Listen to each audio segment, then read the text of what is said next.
இங்கே ஏவாளுக்கு ஒரு பயம் என்னவென்றால், ஆதாம் இந்த பழத்தை புசிக்க வேண்டாம் என்று தேவன் சொன்னதாக என்னிடத்தில் பொய் சொல்லிவிட்டான். இவனுடைய வளர்ச்சியை பிடிக்காதவன், என்னை அழிப்பதற்கு முயற்சி எடுக்கிறான் என்று சொல்லி அவன் வருவதற்கு முன்பாகவே பழத்தை பறிச்சிட்டான்.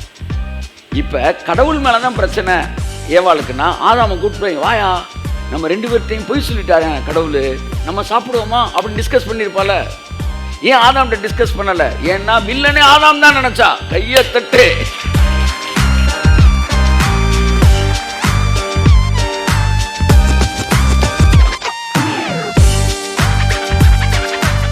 அப்போ வாக்குத்தத்தம் எல்லாமே நம்ம லைஃப்பை பற்றிய ப்ளூ பிரிண்ட், அஸ்திபாரம்.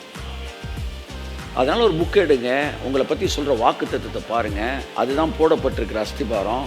அதுதான் அஸ்திபாரம்னா அப்படி தான் உங்கள் லைஃப் அமைய போகுது அப்படின்னு பேசிகிட்டு இருந்தேன். அப்போ நானும் பைபிள் எடுத்து அப்படியே படிக்க ஆரம்பித்தேன். ஏசாயா எடுத்து பார்ப்போம், தேவன் என்கிட்ட என்ன பேசுகிறாரு, அப்போ என் லைஃபோட அஸ்திபாரன்றது என்ன, அப்போ அப்படி தான் என் லைஃப் எந்திரிக்கும், அதில் மாற்றமே கிடையாது. அந்த அஸ்திபாரத்தை பிசாசால மாற்ற முடியாது, ஏனென்றால் அது போடப்பட்டு இருக்கிற அஸ்திபாரம்.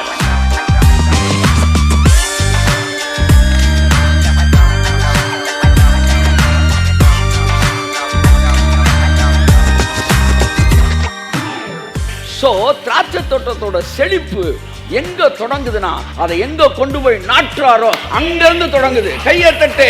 ஆமே நாமே நாமே நாமே.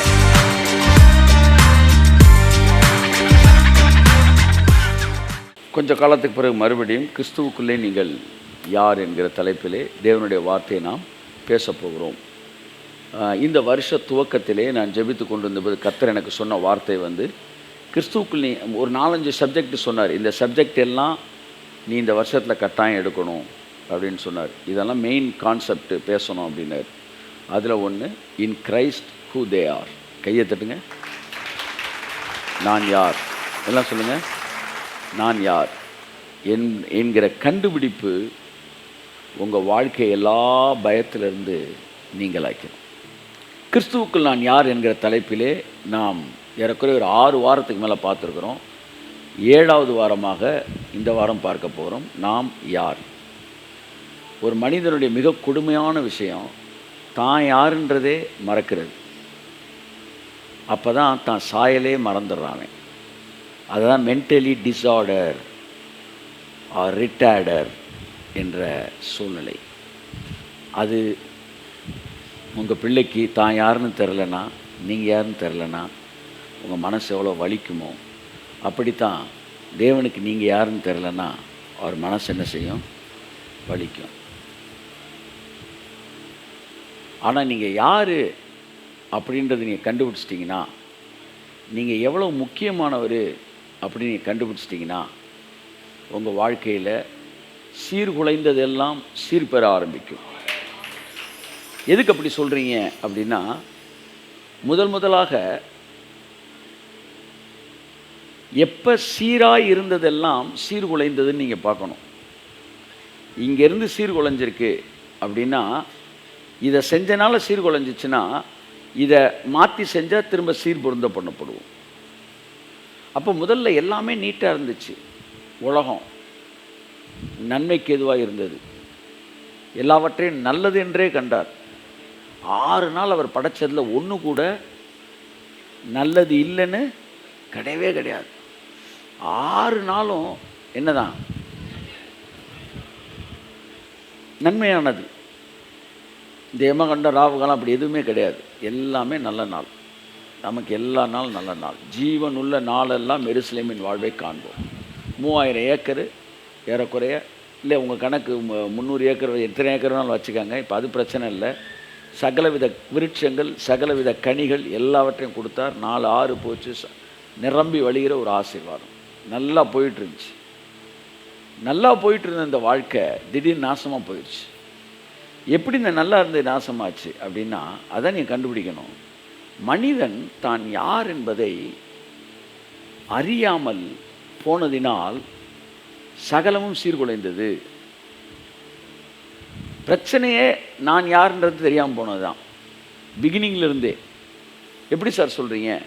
பாருங்கள், தேவன் மனுஷனை படைக்கும்போது அவனை தமது சாயலாகவும் தமது ரூபத்தின்படியும் தேவன் படைத்தார். அப்போ மனுஷன் பிறக்கிறப்ப எப்படி தான் பிறக்கிறான்? தேவ சாயல் தான், தேவனை போல தான் பிறந்திருக்கிறான். அவன் தேவனாகவே தான் இருந்திருக்கிறான். இப்போ அந்த தேவனாக பிறந்தவன் தேவனுடைய பரிணாமத்தில் வளர்ந்து கொண்டு இருக்கிறான். எனக்கு ஆம்பளை பிள்ளை பிறந்திருக்கு அப்படின்னா மீசை இல்லை அப்படின்னு நீங்கள் சொல்ல முடியாது. மீசை இல்லாட்டினாலும் ஆம்பளை பிள்ளை தான். அவன் ஆம்பளை பிள்ளையாக இருந்து ஆம்பளை பிள்ளையாக வளர்ந்துக்கிட்டு இருக்கிறான். கை தட்டுங்க. ஒரு 16-17 வயசு, அவனுக்கு ஒரு 20 வயசில் மீசை வளர்ந்தோன்னா டே ஆம்பளை ஆகிட்டடா அப்படின்னா, இவ்வளோ நாள் பொம்பளையாக இருந்தான், ஆம்பளையாகவே இருந்து ஆம்பளையாகவே வளர்றான். அப்படி தான் ஆதாம் தேவனாகவே இருந்து தேவனாகவே வளர்ந்தான். கரங்களை தட்டி கர்த்தர் நன்றி சொல்லுவோம். ஆதாம் செஞ்ச தப்பு என்னன்னா, தான் ஏற்கனவே தேவனாக இருக்கிறேன் என்பதை மறந்து போனான். அதனால தான் என் பிசாசு வந்து சொல்கிறான், இந்த மரத்தோட கனியை நீ சாப்பிட்டீன்னா நீ தேவனை போல மாறிடலாம் அப்படின்றான். நீ தேவனை போயில மாறிடலான்னு சொன்னப்போ ஆதாம் என்ன சொல்லியிருக்கணும்? நான் ஏற்கனவே தேவனை போல தான் இருக்கிறேன் அப்படி சொல்லியிருக்கணும்.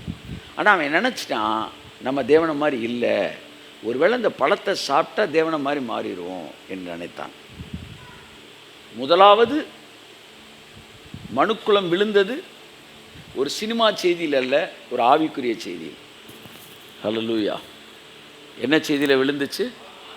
பிசாசு முதலில் பேசியது ஒரு சினிமா விமர்சனம் அல்ல, தேவனுடைய வார்த்தை. அப்போ யார்கிட்ட நீங்கள் ரொம்ப ஜாக்கிரதையாக இருக்கணும்? பைபிள் பேசுகிறவன்ட்டு தான் ஜாக்கிரதையாக இருக்கணும். சரியாக பேசுகிறார்களா? பைபிளை பேசுகிறாலும் எல்லாரும் நல்லவர்கள் அல்ல. முதலாவது பிசாசு பேசினது நீ ரஜினிகாந்த் மாதிரி மாறிடு அப்படி சொல்லலை, கமலஹாசனை மாதிரி மாறு அப்படி பேசலையே, தேவனை போல மாறு அப்படி தான் பேசினான். அப்போ தேவனை போல மாறுன்னு பேசுறதுனால அந்த செய்தி நல்ல செய்தியா ஆயிராது. இன்றைக்கு கிறிஸ்தவம் நீ பரிசுத்தவானா மாறு, நீ தேவனை போல மாறு, நீ இப்படி ஆகு அப்படி ஆகுன்னு சொல்லுது. ஆனால் உண்மையான கிறிஸ்தவ செய்தி நீங்கள் தேவனை போல் மாற வேண்டும் என்பது அல்ல, நீங்கள் தேவனாகவே இருக்கிறீர்கள் என்பதுதான். கரங்களை தட்டி கர்த்தர் நன்றி சொல்லுவோமாமே.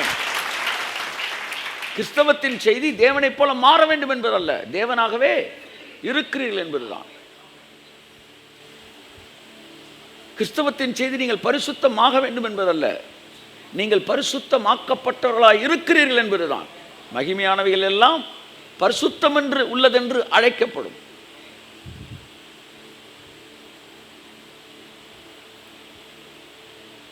அப்ப Christian life is not changing, it is exchanging.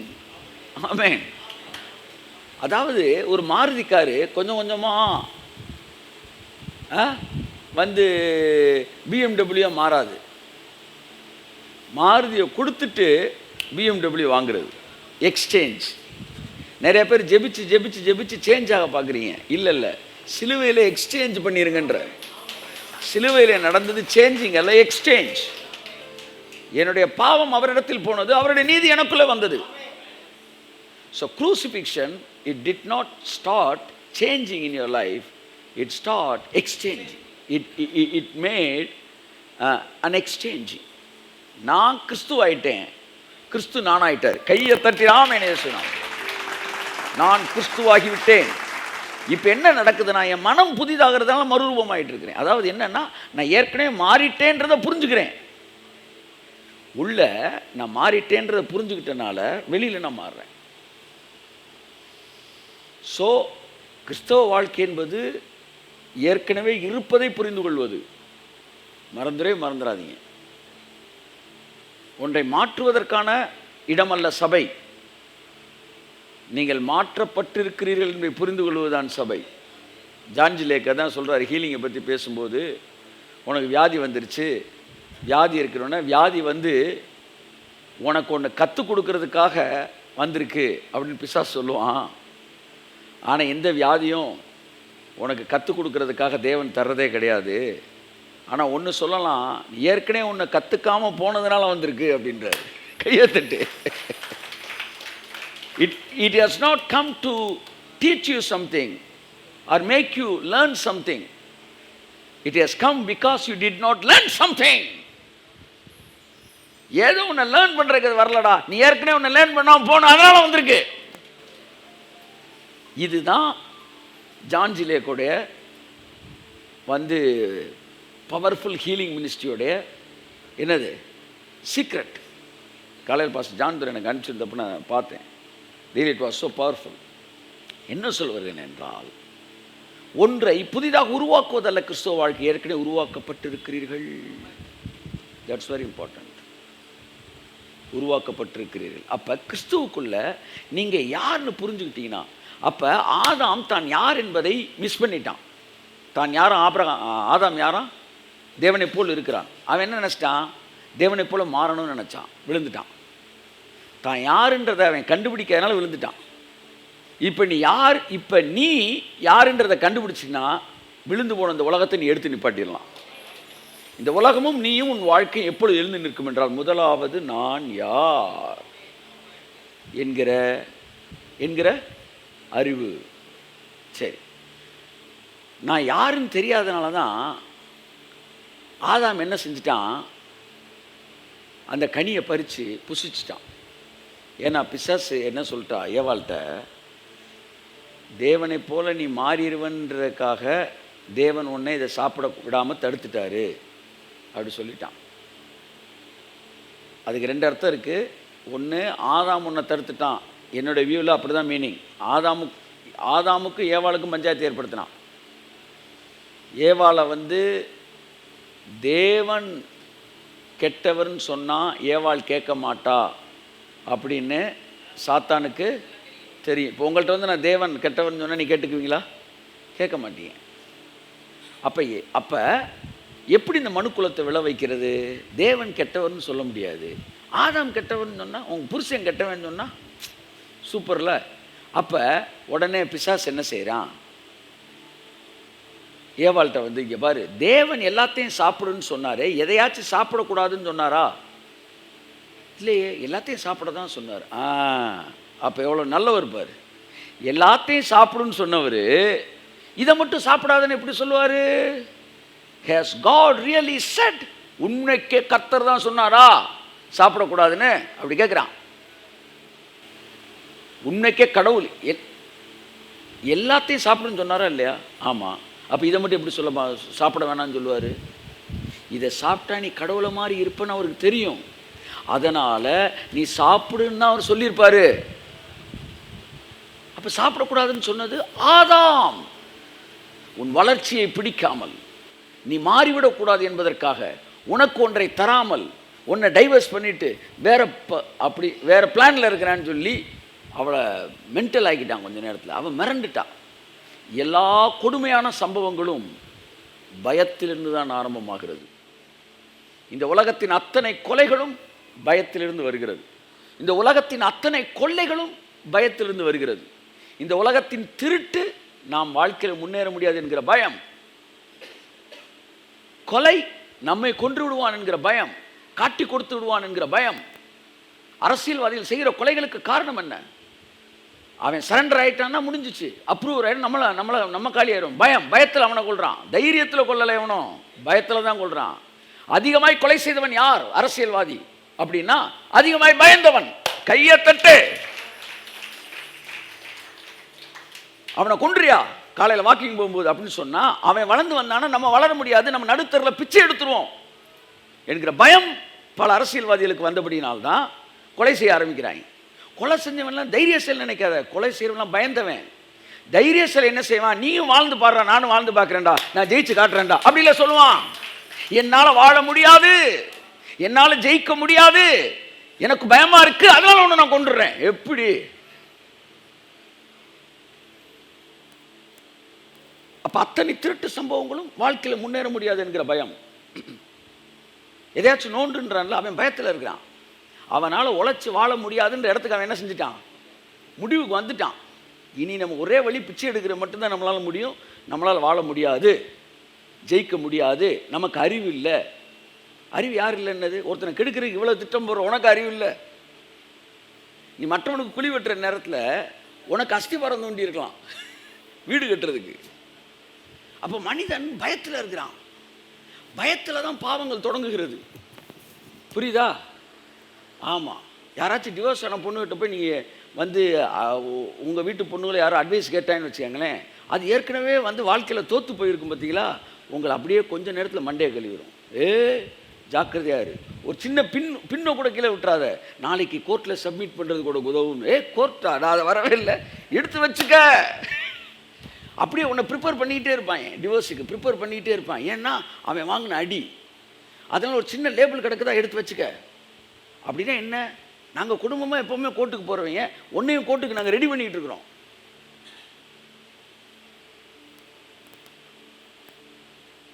நான் எல்லோரையும் சொல்லவில்லை, இப்பேற்பட்ட மனநிலை உடையவர்களை மட்டும் பேசுகிறேன்.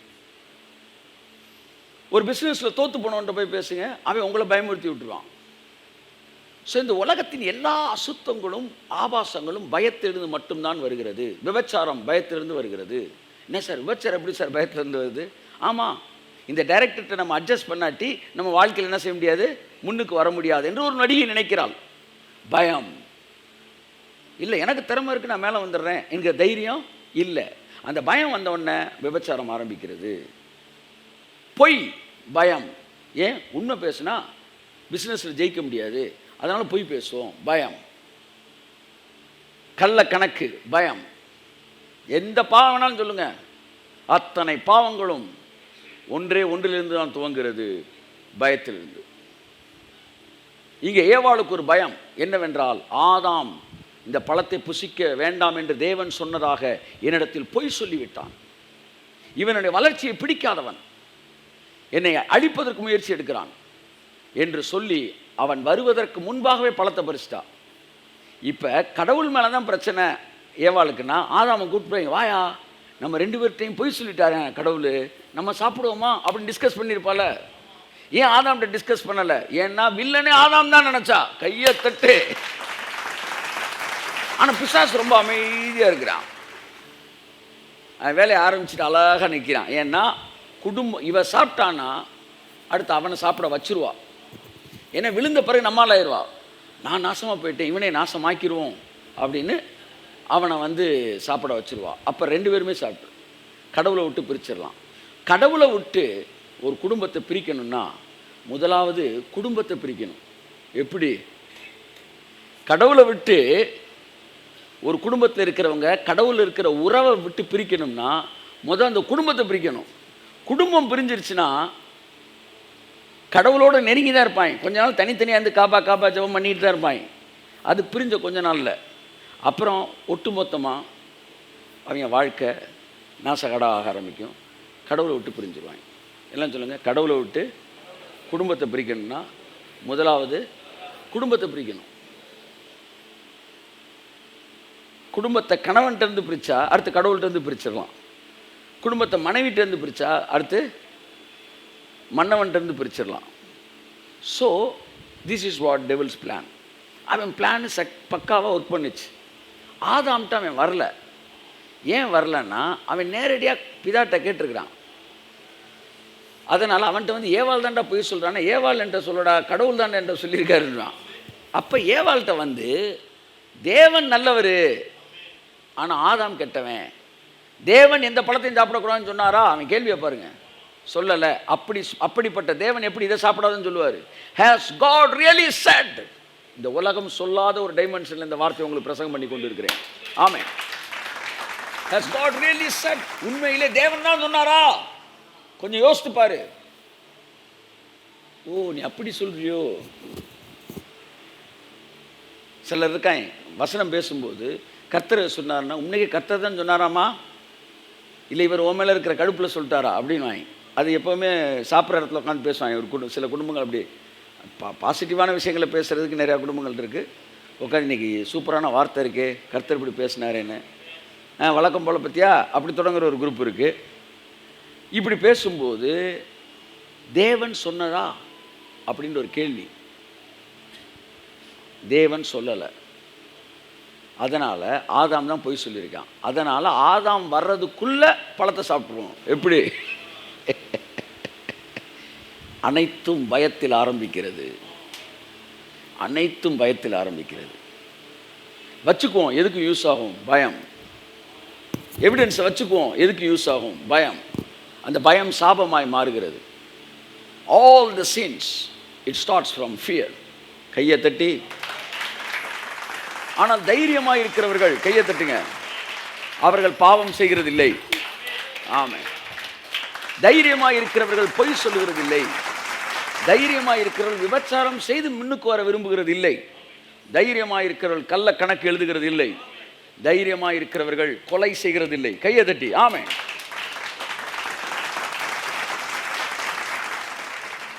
யாருக்கு தைரியம் இல்லை? தான் யார் என்பதை தெரியாதவனுக்கு பயம் வருகிறது. தான் யார் என்பதை அறிந்தவனுக்கு. ஆமென். உன்னை அறிந்தால் உலகத்தில் உயர்ந்தாலும் தாழ்ந்தாலும் தலை வணங்காமல் நீ வாழலாம். எப்ப? உன்னை யாருன்னு நீ அறிஞ்சுக்கிட்டீனா. அவன் தலை வணங்கவே வணங்காது. ஆமாம். அவன் ஊழியத்தில் உள்ள வளர்ச்சி இருந்தாலும் பெருக்கம் இருந்தாலும் மிகப்பெரிய பெருக்கத்திலிருந்து பெருக்கத்துக்கு இறங்கி வந்தாலும் அவன் வணங்கவே மாட்டான். ஏன்னா உன்னை அறிந்தால். ஸோ தன்னை அறிந்தவன் பயப்பட மாட்டான் சார். அவனெல்லாம் மிரட்ட முடியாது.